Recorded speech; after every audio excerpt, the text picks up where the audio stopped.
Welcome once again to the Gaming After 40 video podcast.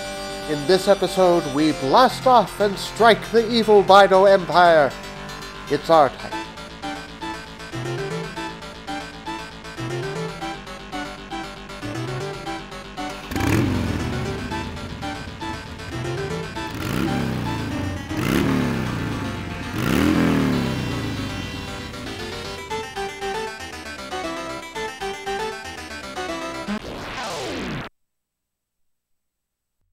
R-Type debuted in arcades in 1987, pitting a lone pilot and an advanced R9 fighter against the biocybernetic monstrosities of the Bido Empire, with a unique look inspired by the art of H.R. Giger.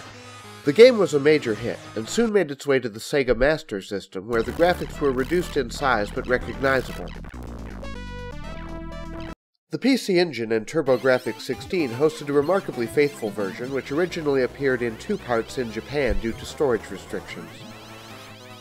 R-Type also appeared on a number of home computers, including the Commodore 64, with a new intro tune by the legendary Chris Hulsbeck. Oddly, while the coin-op was distributed by Nintendo in the US, R-Type never appeared on the NES or Famicom consoles, except in a highly questionable unlicensed version called Magic Dragon.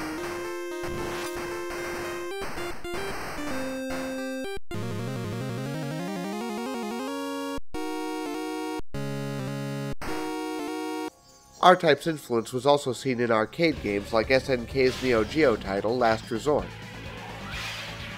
Nintendo did publish R-Type and its sequel R-Type 2 for the Game Boy, later enhanced for the Game Boy Color, running surprisingly well on the handheld.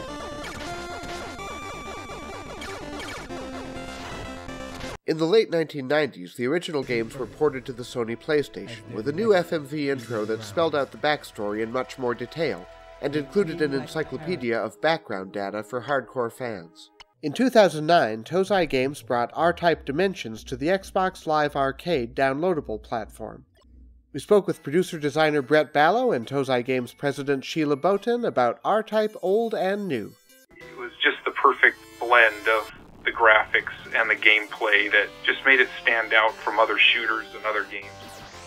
I remember being completely enamored when I got to stage 3, just because it was a single ship. At the time, spending a complete stage or level beating one ship was kind of unheard of, and it wasn't so much that it was a boss enemy, it was just a long fight with that battleship. I think the first stage really hooked me, variation of enemies and types of weapons, that really hooked me, and then I think I fell in love with stage 3, and then of course it gets more difficult.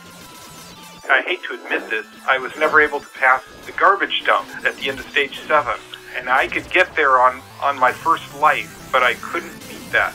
We had to really think about staying true to the original classic look and feel and gameplay, but also do things to make the games a little more inclusive, which was one of the reasons that we determined we should add the infinite mode in R-Type. It was complicated. We went and got the original code and started in backwards from there.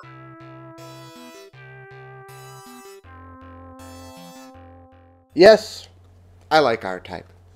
You just can't keep a good evil empire down. Thanks to the good folks at Tozai Games for their insights into the world of R-Type, and to you for tuning in to the Gaming After 40 video podcast from www.gamingafter40.com.